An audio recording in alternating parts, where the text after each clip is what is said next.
Hi welcome to my channel. This is Ravichand. ఇది మన ఆల్ట్రోజ్. ఈరోజు దీంట్లో నేను STP fuel cleaner, injector cleaner రాస్తున్నాను. మన వెహికల్ వచ్చి 63,000 కిలోమీటర్స్ తిరిగేసింది. ఫస్ట్ టైం యూస్ చేస్తున్నాను. దీని ఇన్స్ట్రక్షన్స్ ఏంటంటే ఇది 50 నుంచి 60 లీటర్ ట్రీట్ చేస్తుందంట. కానీ మన ఫ్యూయల్ కెపాసిటీ వచ్చి 35 నుంచి 37 అనుకుంటా. కాబట్టి ఫుల్ ట్యాంక్ చేయించాను ఆల్రెడీ. ఫుల్ అయితే యూస్ చేయకండి. ఈ బాటిల్ మొత్తం యూస్ చేయొద్దు. ఈ బాటిల్లో హాఫ్ బాటిల్ మాత్రమే యూస్ చేయండి. ఫుల్ బాటిల్ కానీ యూస్ చేశారు 200 ml అంటే 100 ml మాత్రమే యూస్ చేయండి. మళ్ళీ 100 ml నెక్స్ట్ మంత్ యూస్ చేయండి. ఫుల్ బాటిల్ కానీ యూస్ చేస్తే ఇంజెక్టర్స్ ఫెయిల్ అయిపోయేదానికి ఛాన్సెస్ ఉన్నాయి. ఛాన్సెస్ ఏంటి, పక్క ఫెయిల్ అవుతాయి. ఎందుకంటే ఇది స్టార్టా మనకు తెలిసిందే. సో జాగ్రత్త.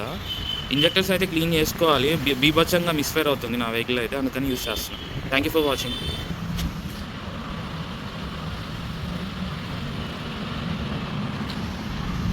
చాలు, ఇంకా కొంచెం ఉంది, దీనిలోంచి కనపడట్లా.